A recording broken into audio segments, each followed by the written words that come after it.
saya ta nagsimba diha sa Ginoo. Amen. Oh, kapilit sa pagtindog. Atong awiton ang awit ka. In moments like this. Sa dili pa ta magsugod. Aw sa di pa mahuman ta og awit. Akong gihangaw si Pepe nga mao mo abli sa mga pag-ampo before nga mo adto ta sa ikaduhang hanggang sa ato pa nagsimba diha sa Ginoo.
Praise God. Hallelujah.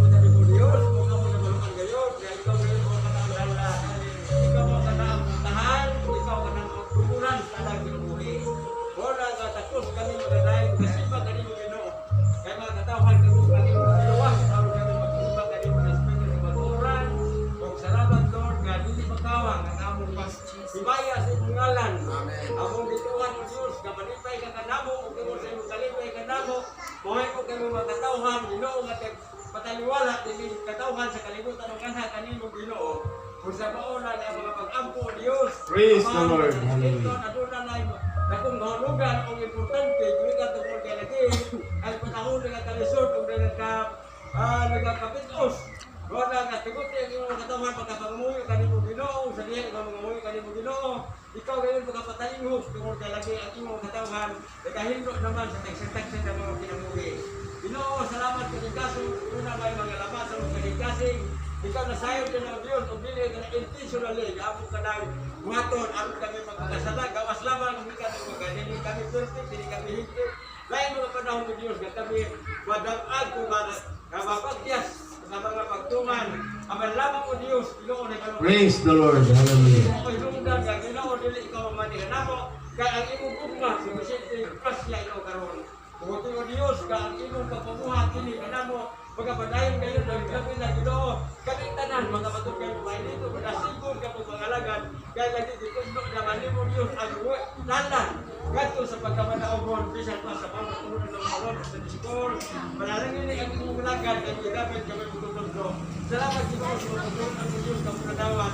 Salamat kang Ginoo ng tanan, kay Ginoo tanan, Ginoo mo ang pagkatis, yung kinaboy. Kung pinilon, kini alang kalabot na layo ko Diyos. O karon doon, pagbadahin kami sa unahan ko sa magsimba kanimo. Yung ikadahang ang sa magsimba, kahibayaw ng ikaw, o kumilis, panalangin ang kini mong mato, panalangin ang kini mong ngalagin, kayo mong instrumento, hindi mga pagpagalagan. Kung panalangin ang mga pagpapamuhat, hindi pagpagalagan. Sabang Ginoo, ang letter, hindi mga paghatag sa among hari ni Polo. Nalay ko kaon Diyos, ito na kapasalay kini, sa kumato sa bukini, ibalik yung mga pinagpilit ka manalangin. O kung sa mga mga Amen. Hallelujah. mga tawhan, kung kasusun sa kinaugan, may balik pa yung Diyos sa lay ko ka sa walay katapasan. Kung kapos na lang Ginoo mga pagdahil, o dibaya si Bukalan ng pagdahil mo ngayon, kung niya na, pag magdahil yung pagdihon yung kalagad, kamay mo lumala sa Pilipinas. Kung usap, ako nag-aampo, basta bata mo raw, gagawin mo alagad karon nga bumahin-bahin sa mga pulong kamo yung pagkaon ng Kristo tinabuhi salamat po Diyos sa pulong sa iyo sa santo ug mahayag yung mga pulong ng Diyos ya mga elemento kana nga makatipon sa mga lahat kalay kun po Diyos salamat po tawo katapos kalap sa mga lugo kami tanan Ginoo Allah akalung ka sintro ni kadimo Diyos o kita naman salamat sa ngalan ni Jesus. Amen. Amen. O pabilin ta sa pagtindog mga ison.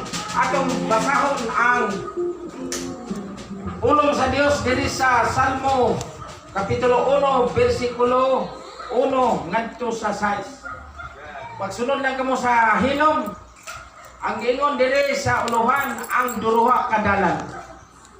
Bulahan ang tao nga wala magalakaw sa tambag sa mga dautan. Tambag sa mga dautan na. Ni magatindog sa dalan sa mga makasasala.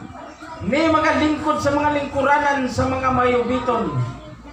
Kundili ana sa kasubuan ni Hiyuba ang iyang kalipay o sa kasubuan niya nagapamanlandong siya sa adlaw sa gabi o siya may sama sa kahoy nga tanom sa dapin sa kasapaan sa tubig nga nagadala sa iyang bunga sa iyang panahon kansang dahon usab dili malaya o bisan unsa nga ginabuhat niya magmauswagon.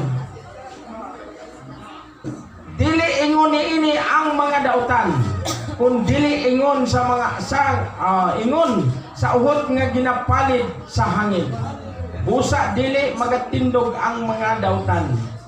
Ni paghukom ni ang mga makasasala diha sa katilingban sa mga matarong. Kay naila ni Hiyuba ang dalan sa mga matarong. Apan ang dalan sa mga dautan mawala. Muna'y usa ka pinakamaayo mga igsoon atong pamalandungon. Nga bisan unsa ang ginabuhat niya, magmauswagon. Nag-uswag ba ka mga igsoon nining panahon na karon? Amen. Bisan tuod taliwala sa kalisod apan niata sa kining mauswagon. Bisan unsa ginabuhat, magmauswagon. Kining trabaho mga igsoon imong mga plano kundi kauban na sa Ginoo bagsak apan kung ang Dios nagauban nimo nga naman giingon diri nga wa man kuno ka maminaw sa tambag sa mga dautan. Ayaw pagpamati mga igsoon na tambag sa dautan, ayaw unaha ang dautan kundi ang iya sa Ginoo moy katong giingon sa atong Sunday school kay na nga many people are stranded daghang na stranded yun maison nga naman tungod kay ang plano sa tao ang plano sa Dios dili matuman sa tao kaya ang tumanon sa tao ang plano niyang kaugalingon mao nga daghan ang na-stranded nini panahon na karon apan mga ison pabilin ta o padayon sa pagpangalagad sa Ginoo amen dan laygon ang ngalan sa Ginoo karon atong ipadayon ang anyata sa pag-awit atong ihatag ni Dudong ang panahon. Hallelujah, andam na bata lang sa